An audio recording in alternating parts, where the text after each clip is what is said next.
ebanda 2006 pour bakona premier ministre il faut baprésenter président bakandidat mingi po apona moto oyo amoniki bakosala na ye mpe akoka koyeba bato oyo akosala na ye ntango baponaki matata pone bapesa ye bakombo misato même plus ntango baponaki ntango kizenga apesaki mozito apesaka bakombo misato gizenga ntango balobi ezala gizenga majorité andima biso mpe mpona militaire na famille et 2 3 bato balobi boye bamosusu balobi non tolingi gizenga te soko bongo topona boye ntango toyokani likolo ya kobwa gizenga nde gizenga mpe ntango gizenga ke débat ebandiso mais mpona nini tozwa moto oyo gizenga aponi biso gizenga aponi moto na kati ya bato po bamayo mpe bazalaki bato mingi bazalaki todiskute te obongo biso moko te totombe d'accord sur mozito sikoyo likambo oyo eza likambo tika nayebisa tokomi na matata mpona nini matata yaza politicien te biso oyo tozali boye bato babimi président alobi te na kati ya bato oyo nyonso bolobi anaponi matata mpona soki olingi ekolo ifo orespecte makambo oyo esali kasi na kati ya rassemblement baponi Félix Tshisekedi na kati ebele ya bato ya rassemblement bango baponi Félix sikoyo yo mokonzi alobi ngana za deja sikoyo seke bolingi nde Félix Tshisekedi te bozobanga ye mokonzi alobi tozali na besoin bato misato esalemaka bongo soko bongo te nakosala te bongo sikoyo yo ndosala nini bongo soki kasi bapesi Félix bobiton bon tomoni ndeke Félix esimba te bopola moto mosusu ezalaka bongo te olingi okota na club omoni ntango biso komaka poto na basekansin olingi okota na restaurant kitoko to club ya malamu oza na bakosi bakokotisa te so olingi okota bacravate ezalaki wana club to na restaurant bapesi yo olati bokokota soki oyo alingi kokoma premier ministre c'est-à-dire premier collaborateur ya président Kabila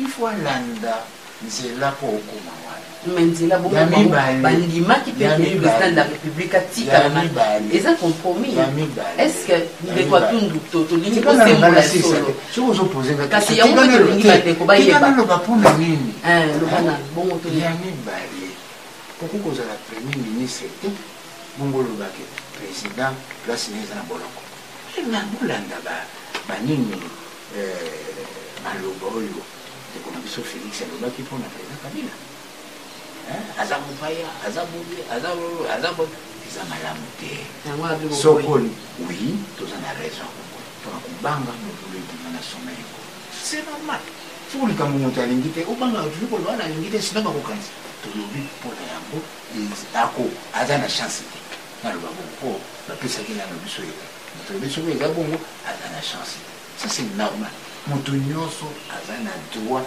ya respect mpe ya considération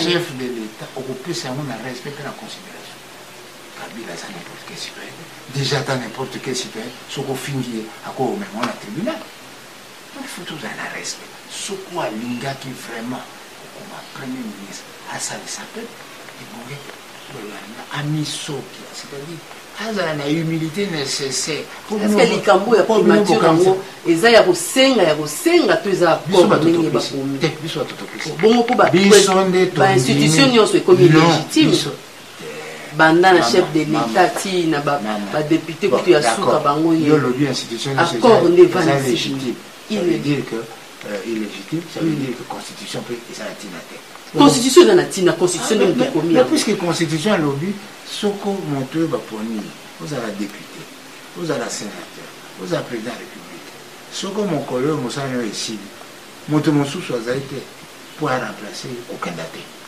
sokoke eza lokola trahison démission mais koko démissionner en toute dignité mpona nini na démission c'est tout le a démissionné pour l'année. L'élection, il fallait ça en novembre. Responsabilité n'est à ça. Responsabilité absolument. Mais si quand Kabila a démissionné pour l'année.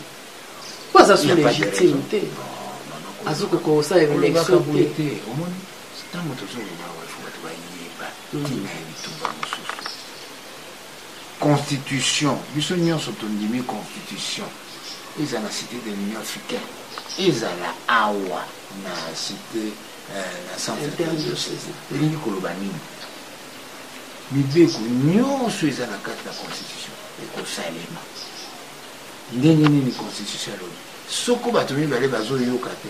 Bazo Yokate. Pour la moment, la carte de la constitution, Batuna, cour constitutionnelle. Oh, il y a des cours constitutionnels à Koloba.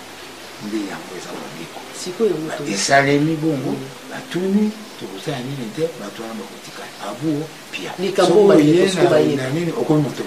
évoqué la constitution.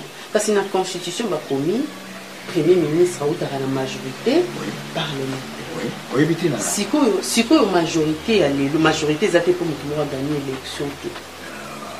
Bien que ce soit plutôt considérons alors, considérons majorité, considérons majorité. Oui. Oui, justement, on va considérons majorité, ancienne majorité.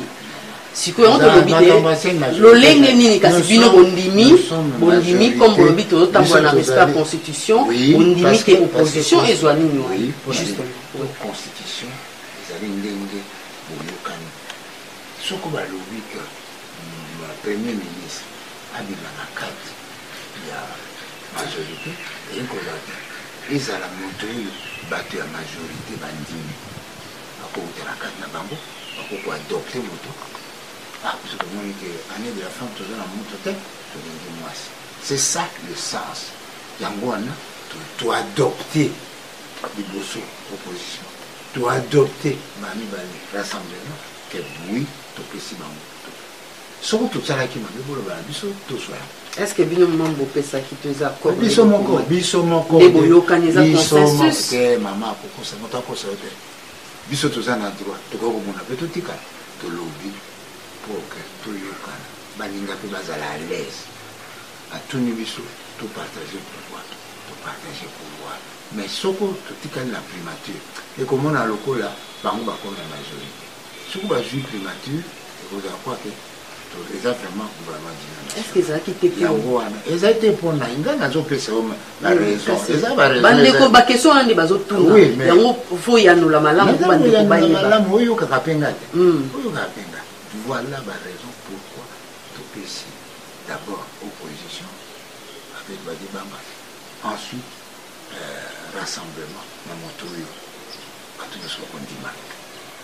Les parties prenantes, oui. Félix, mais c'est normal. Consensus. Parce que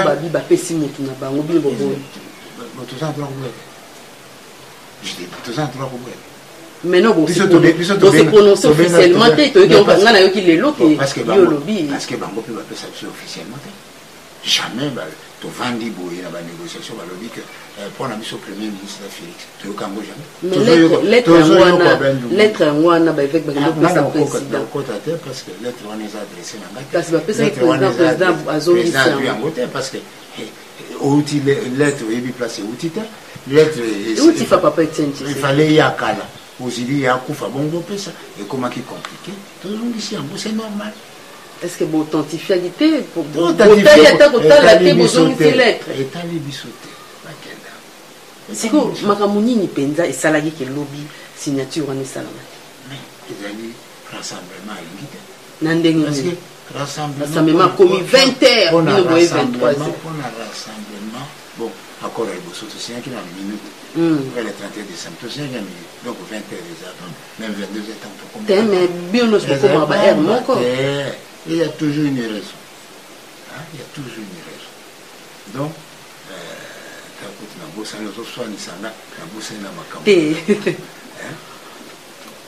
pour nani ba raison et ça là qui beau signer le boulot où il a la rassemblée tout éviter est-ce que président rassemblement ils allaient Félix est-ce que le président de l'Assemblée, c'est Mayo?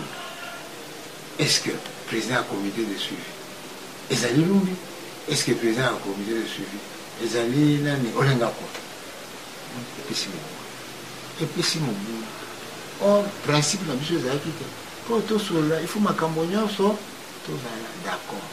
Voilà déjà, et puis si il y a mis discussion nous faisons à la concessionnaire.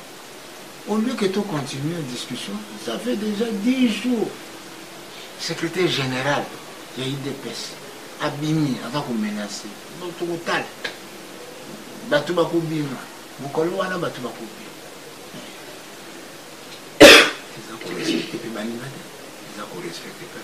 Kasi pour bino que Yamisa ma condition oyo pour comme premier ministre bango ba remplir ma condition oyo pour comme nani président sensa ba remplir ba condition balingi bakosa biso o eloko wana bapesaki yango na rassemblement tie monseigneur alobiti biso tobi o nzoka eloko ezalaki ya Tshisekedi yango wana rassemblement asengaki kaka question bon lokola Tshisekedi azali te eyekoloba te moto nyonso oyo aza na ambition ami exprime parce que mama bazali alobaki dès le départ nga na okota ya gouvernement te mpo nazala juge parti te ngai nalingi na nga nazwa comité national de suivi de rapport ntango bato nyonso babi te topesa Tshisekedi moni motamutu aza neke ye mpe alobi amibeni mpo sika oyo mpo na nini boimpose ye na mokanda ekomi nini respect des textes c'est ça non respect des textes c'est le respect de l'esprit des textes c'est le respect de la pratique kokosa biso te ke esika oyo ezalaki nde ya rassemblement esika oyo ezalaki nde ya Tshisekedi monseigneur alobi badocumentsikoyo nga azoyebiso makambo ya kati biso nyonso tobia yango wana omoni Vital Kamerhe abimi nani bazali bazongi lisusu bato nyonso bakomi barediscuter likambo mais président Kabila alobaki dernièrement après mort à papa Tshisekedi qui rassemblement ebimisa président nango ya comité ya anniversaire je pense à président sensa pour na kotika lettre tout ça mais bino soko changer donc ça bino ba délégué ba na centre inter de César bino ba changer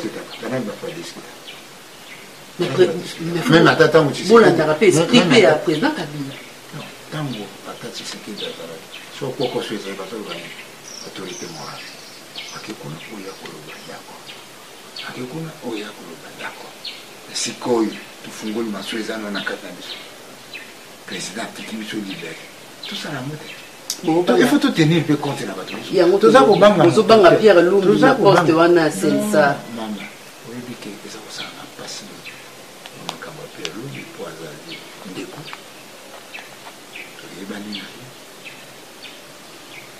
tozalaki esika comme ayebi basecret na bino mingi akocontre bastratégie d'accord likambo ya sala ezalaka te soki osalelaki moto oyebi basecret na ye okenda koteka yango te babengaka yango nini trahison bon lokola ateki sikoyo biso toloba aya lisusu azwa secret mosusu ateka wana toboyi nalobeli nalobi na yo est-ce que bino bozo na droit koboya ba délégué à l'assemblée justement le rassemblement ça na droit koboya mais dernièrement commission moko ezalaki awa oya suka ezalaki 2 délégués à chaque composant bon biso la majorité toyaki 4 ngai nana mai na gauche honorable Delis Sanga a dit non monsieur l'abbé madame Delis nous senga toyokanaki ke pona une majorité ayinaka te totala totuni ezaka boye e tokende tobimi wana eza nombre non mais nombre te nalobi nombre eza oconcerné pourquoi s'acharner sur les personnes des gens on a expliqué que le choix ministre kozala ministre kozala premier ministre kozala chef de l'état kozala président ya sensa ezali imagination te koloba te toloba kaka boye ezali yo toye baboyi yo balingi ye baboyi ye balingi yo, c'est comme ça. Sikoyo yo bi esprit maman Eve bazali ba expliquer esprit pe accord ki bo rassemblement ndimaki te na lobate ba propos na yo wana ngala landaki na radio na biso moko rassemblement ndimaki ki kotika président de la République hors mandat na ye va s'assumer. Un instant. Deuxièmement, président de la République paix. C'est un faux message. Comment président nommé premier ministre dans le rassemblement président de la République azali wana pour la constitution. Constitution wana bozongeli mamba cour constitutionnelle. Arrêt à cour constitutionnelle. C'est la constitution. C'est la constitution. Que les conditions ne sont pas remplies, qu'il y a un tribunal qui a raison, qui a tort. Nous avons discuté en Guawate. Si vous avez éclairé l'opinion, le président Kabila a pour l'année.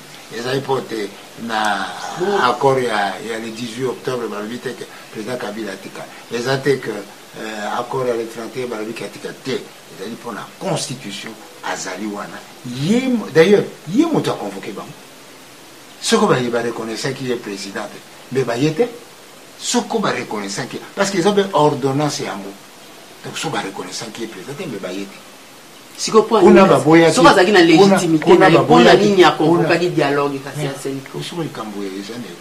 dialogue déjà passé mais aux autres Mali le président Ibeka a la légitimité mais pour que le Mali bayoka donc c'est dialogue la libre vie la même chose donc dialogue ezali de kinzonzi sur le Cambodge beaucoup de temps c'est quoi ezali te bolingo ça la fête beaucoup de temps avant 50e anniversaire tout ça beaucoup de temps tout ça bon c'est le dialogue les autres qui casse président ayamli ba évêque pour lobby ba évêque ba j'étais na bango conjoint non vous comprendre te bino vous bloquer tout ça batiki makambo lelo président renouvelé peut-être renouvelé confiance parce que dans lundi vraiment l'information on a quantité na yambi ba président ayambi ba évêque lelo ayambi ba si quoi on a na sens ya yamba bango nzani ba kopé ça compte rendu logiquement mon ba lobby boy lobby tout ça là qui m'ont ça là tout le monde dit que surtout ce qui a coupé ce rapport, le président de la République, où il y a Tinga Kibiso. Les loyaux, qui n'est pas le président de la République, va confirmer que Bisso, on sait le titre de Kibiso, tout ce qui a.